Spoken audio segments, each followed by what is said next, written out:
Good morning, everyone. Let me start.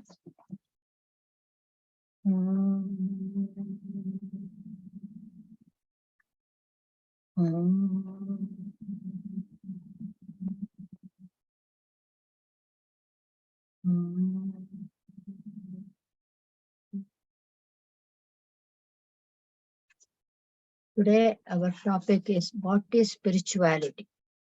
We have all heard about this word, used it several times, just like Atma, Jnanam, Bhakti.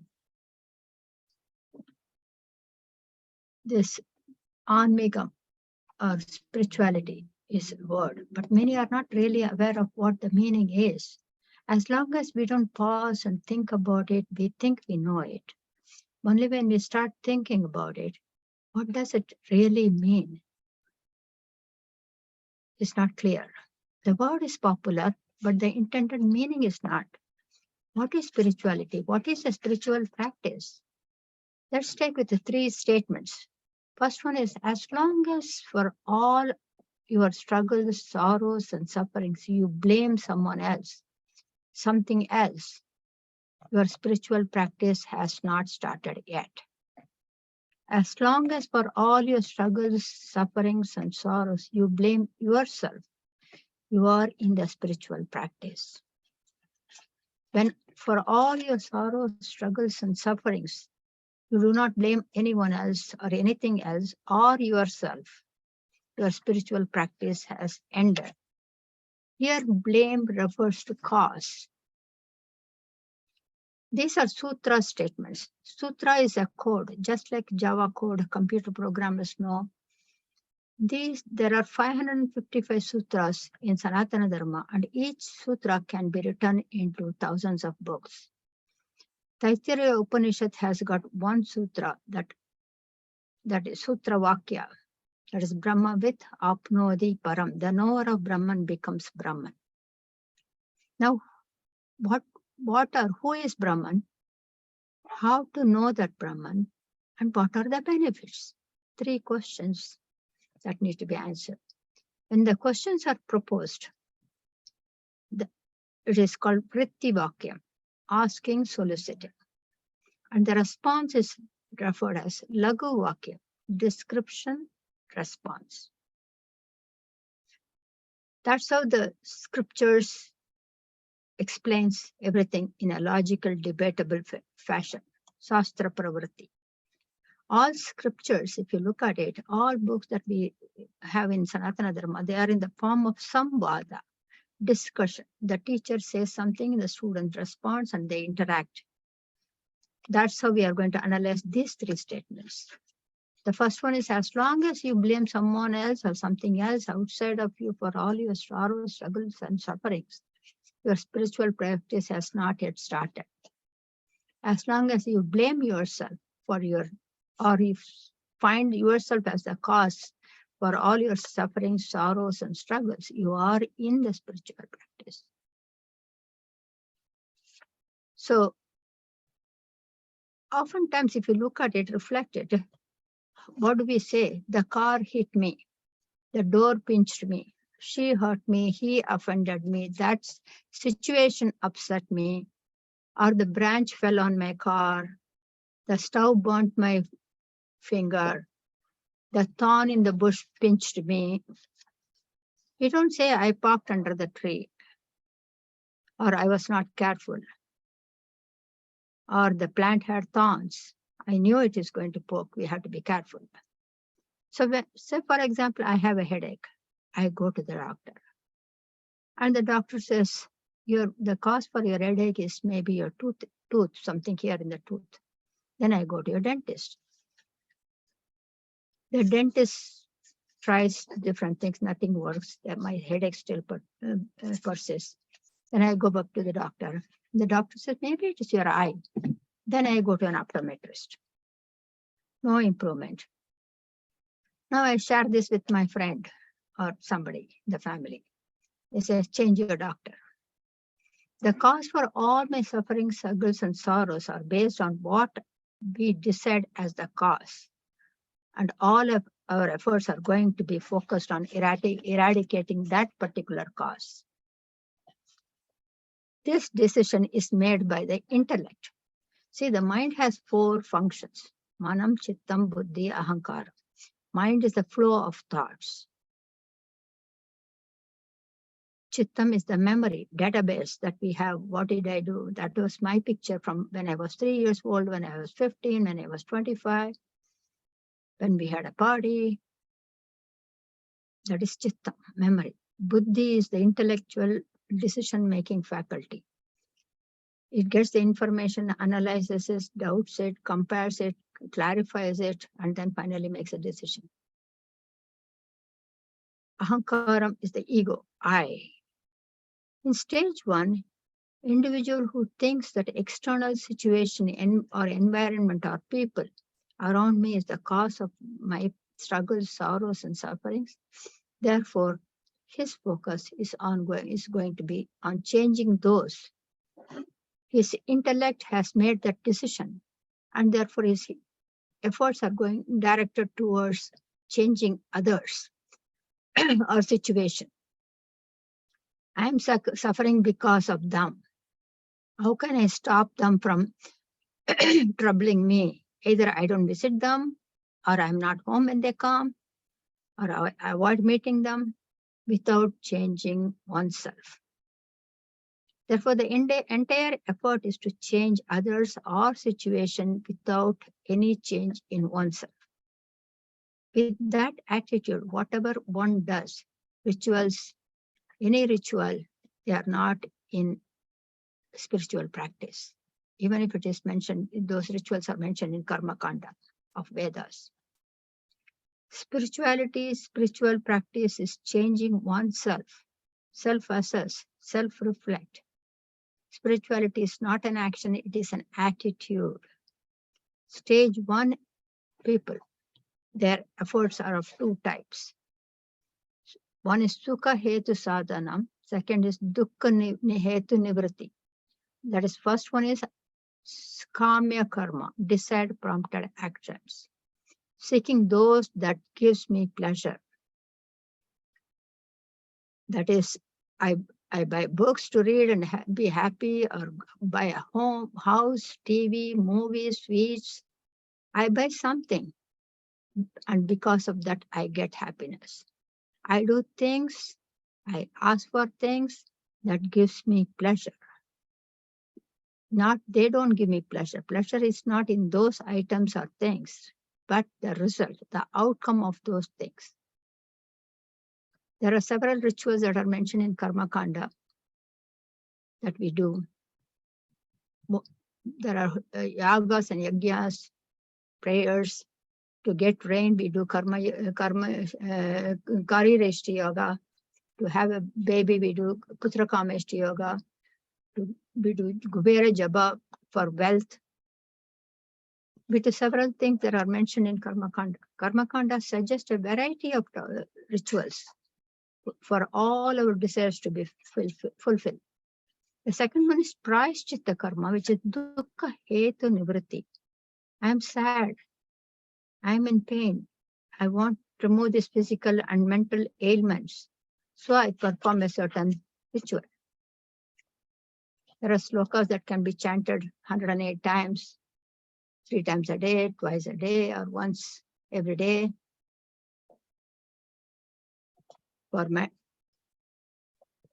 So it depends on what the intention behind any ritual. Why do I do what I do?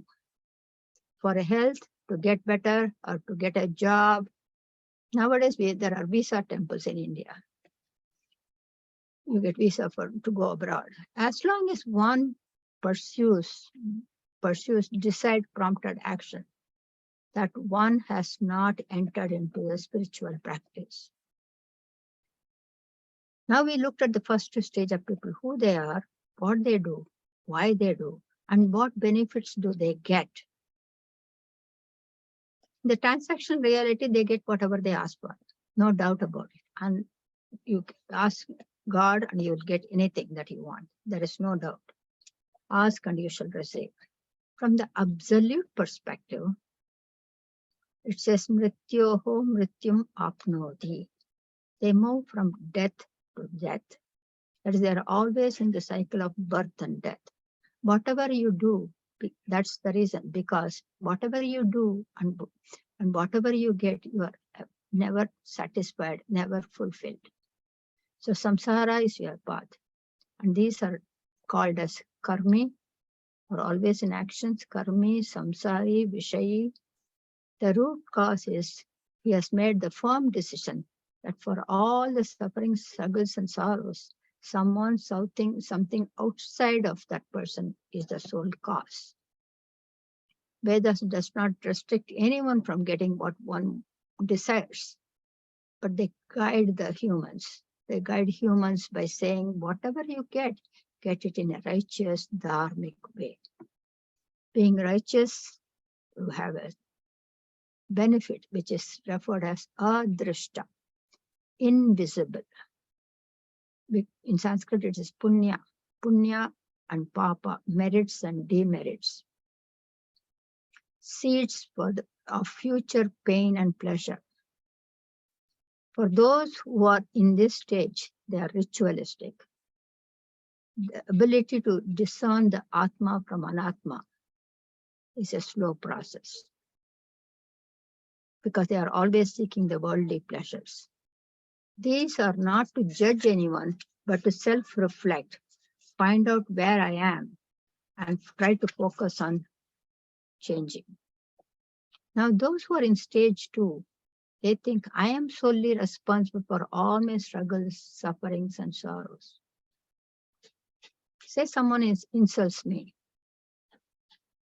Those words are not the cause of my feelings, but it is my mind that interprets those words. Identifying the cause from within. Stage 1, you always look outside for the cause. Stage 2, start looking within. Upanishad says, Paranchikani Swayambhuhu Viprutaha, Kathopanishad, verse 2.11.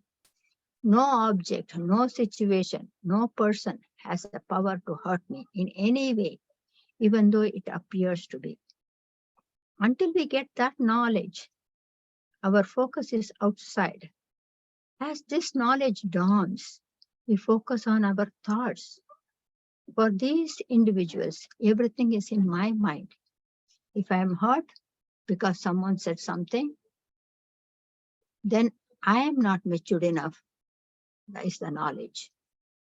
This is the effect of righteous living.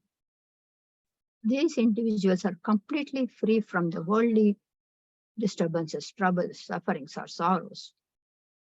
Those who are in this stage, and whatever spiritual practice they do, they are in spiritual practice. Say one person is old enough, but that person wants to do spirituality, but has lots of responsibilities, children, studying, home, lot of work. And that person prays that I want to make sure that all my responsibilities are over soon so that I can focus on spiritual practice. Or someone is really sick, focusing on good health, long life, so that I can pursue this spiritual life. These are desire-prompted requests, but the intention counts. It's important to ask for good health and long life. Even in Shanti Mantra, in other Veda, Badran Karne Bihi, there it says, Stira Angani, that means strong, firm organs for me. Yes, stage 1 will also ask for the same thing, strong organs and health and life, long life. Stage 2 will also ask that. But the stage 1 will ask for the worldly pleasures. Stage 2 will ask for a spiritual path. We often get confused because we tend to think that a particular action like studying Vedanta or performing austerities or meditation is spirituality. And a family person who is focusing on one's own duties or responsibilities is different from spirituality. That is not true. Performing one's own duty in whatever hat one wears to the best of one's ability, with the thought that no one is responsible for my pleasure and pain, is the decision that brings in more friends in your circle. Stage 1, when someone says something, one gets offended, becomes defensive, angry, raises voice, recalls from the past, and returns all the thing with vengeance. You read that last time when I said this. It was 2 years ago, 5 years ago, 15 years ago. In stage 2, one's worldview changes. Only then a human is in spiritual direction. The knowledge that my mind alone is the cause of all suffering, struggles, and sorrows. We always encourage positive thinking, ability to see the positivity in every situation. I am in charge of my life. I'm the captain of my plane. I'm the pilot of my plane. I'm the captain of my ship. Don't let anybody pull you down. That's all the same thing. Stage 2, these people focus on changing themselves. They self-reflect, self-analyze, self-question, or self-inquire. These people, whatever rituals they do, they are all in spiritual practice. Now the inquiry is, why does my mind interprets as struggles and sorrows? Why am I hurt? Scriptures say, they refer to it as Arishat Vargam, 6 enemies, Shad Ripu, Kama, Krodha, Lobha, Moha, Madam, Ascharya, lust, anger, greed, attachment, pride, and jealousy. These 6 prevent a human from realizing the truth. These are highly destructible, takes one spiraling down. Kamam is lust, craving. All righteous desires helps the individual to attain, accomplish. But unrighteous desires, intense desires, a lust for power, position, name, and fame, is the first step towards downward spiraling. Next one is krodham, anger. Anger is one letter short of danger. When we don't get what we want, we get angry. It will affect our words and our actions. Third is lobha, greed. It is often due to insecurity, aiming for more than what you need, stepping on others' toes. Fourth is moha, attachment. Not mogam. Mogam is useless. That is referred in Gita chapter 9.12. Moham, deep, intense attachment towards things and people. I can't live without you. I can't live without that, this. Number 5 is madam, pride, ego. Confidence is different from pride. I did this, I did that, I know it all. Opposite to humility, I am better than others attitude. Number 6, mascharya, which is jealousy. Gita chapter 16, Krishna talks about demonic qualities. Jealousy is one of them. Others should not be better than me. Whether it is knowledge, power, or position, pulling others down, belittling.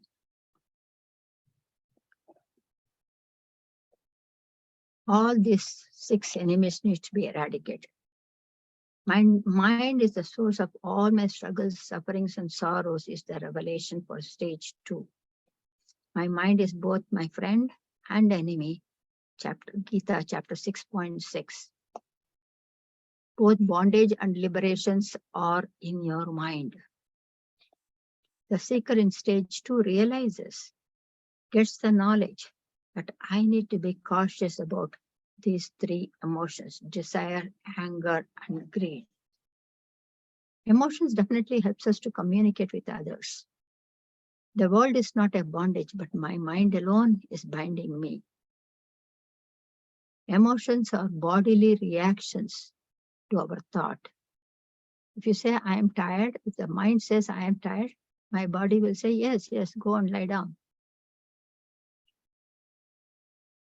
feelings are conscious experience of the emotional reactions. How do these appear? Why do we get such feelings and emotions? The reason is insecurity, unfulfillment, dissatisfaction. There is a vacuum from within that is causing all these feelings. Now, up till now, we tried logical analysis, but from now on, Vedanta is the only way for inquiry. This dissatisfaction in the mind is due to the ignorance of not knowing that one complete, full, permanent presence in us. Purna Vastu. Therefore, desire and anger sprouts. Desire and anger comes only when there is a second one, resulting in struggles, sorrows, and sufferings. I am full, I am complete, permanent, all-powerful, omniscient, omnipresent. But we don't know that. To eliminate these feelings and emotion, we need to eliminate that insecurity, unfulfillment, dissatisfaction. For that, introduce the inner presence, self-knowledge to the mind. Initially, it will be intellectual understanding. When that Purnam, complete, is known, the mind gets full, and there is no dissatisfaction. At that point, heart and mind both are one and the same. What is the modality? What is the means by which I can know that permanent inner presence? For any knowledge, you need a means, a tool, eyes to see something, ears to listen something, and tongue to taste something. The only tool for self-knowledge is Vedanta Vicharam, self-inquiry with the help of scriptures. Now the seeker, we don't call devotee. Sanatana Dharma does not call devotee. Devotee is Dvaita Bhavana. Seeker, the one who is trying to know the self, thinks, if I pursue self-inquiry, I will know the Purna Vastu, which is complete one without a second. Then I will be in peace. All agitations in the mind will be gone. So when mind will be light, my life journey will be smooth, enters into spirituality with all enthusiasm.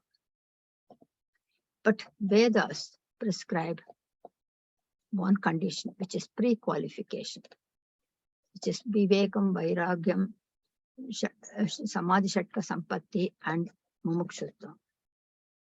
But the only difference is, just like any application, for a job application or a college application, you need a prerequisites. You cannot enter a bachelor's degree without your high school, right?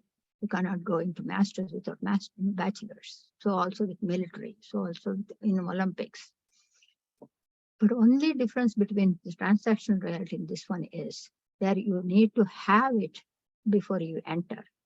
Here, even if you don't have it, you can parallelly work on both. These are requirements. Identify your work weakness and work on it in parallel to scriptural study and self-inquiry. Vedantic study is not a hobby, 1 hour a week. With these qualifications, one needs to perform certain practices, inquire from within. They call it Shravanam, Mananam, Nididhyasanam. Listen continuously, then contemplate on it, get the questions, clarify the questions, get convinced. Chapter 9 says, Vedanta Upanishad is a royal secret, and it has nothing to change the world. Only with intellectual understanding, consistent practice, one can come into spiritual self-inquiry path. And it is very sure, guaranteed to attain self-knowledge, which leads to liberation from all bondages. Without these pre-qualifications, one can enter into spiritual study. There is a positive side effect. Side effect is not always in a negative connotation. Avantara palan. It gives you the purity of mind, qualification that you need to get qualified, single-pointed focus, deep concentration, Shraddha, that is faith in scriptures, and trust and faith or trust in scriptures and teacher. Not a blind belief. You can ask and get logical responses, but need an open mind so that you can get convinced. Dispassion towards the temporary appearances. To attain all this, then self-knowledge, it could take longer time. Sometimes it can even take several births. What is the direct mean? Fast track. Gita specifies as karma yoga. How I feel about any action does not come into play. All action that needs to be performed must be performed in the attitude of worship. We call it work is worship. What does that mean? Perform all actions without expecting a desired result. Nature teaches us the sun is bright all day throughout. The rain, water comes, the trees give us shade and fruits and vegetables, but none of them ask for a thank you. When we go for a walk and somebody drops a wallet or a purse, we pick it up and give it to them, and that person walks in a hurry, and we say, he didn't even say thank you, because we expect it. It is our duty to just pick it up and give it. Don't expect a thank you. Now, just like we went from stage 1 to stage 2, one recognizes that the cause of all my suffering, struggles, and sorrows are in my mind. And that person is able to discern between the truth and appearance, viveka. This is a giant leap, but many have achieved. If you look at it, everything around us is ever changing and temporary, without complete happiness. They don't give complete happiness, temporary pleasures. Anityam atriptikaram. These people will perform all actions as a worship, with having qualified with proper inquiry, having attained self-knowledge, having removed the inadequacy, insecurity, eliminates the mind, the flow of thought that was giving them the sorrows. Now we go to stage 3. These individuals have done their inquiry, practices, got qualified, attained self-knowledge, and are firm in that self-knowledge with full conviction, referred as Jivan Mukta, undisturbed, unperturbed by any situation they face in their lifetime. They are referred as Krita Krityan. That is, there is nothing for them to do. I don't have to do this to get my pleasure. I'm already happiness. I will do it because I have this body, and body cannot be in without any actions. That's a realized one. The realized ones also could have physical ailments, but the mind is the experiencer. Such a person does not blame anyone. He has no inclination to change anything.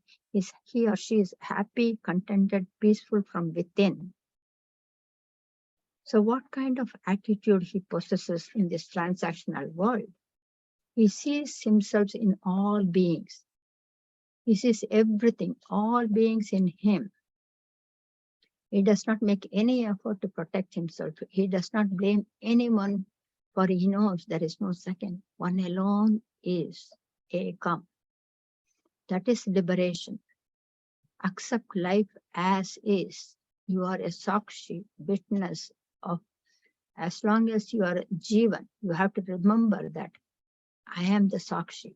Aham Brahmasmi. I am witnessing all drama happening around me.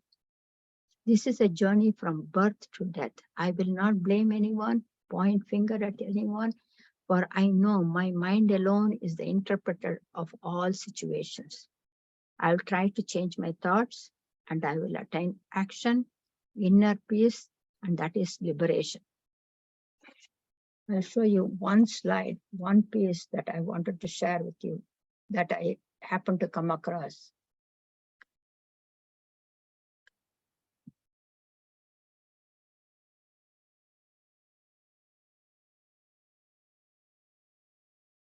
Can you see it?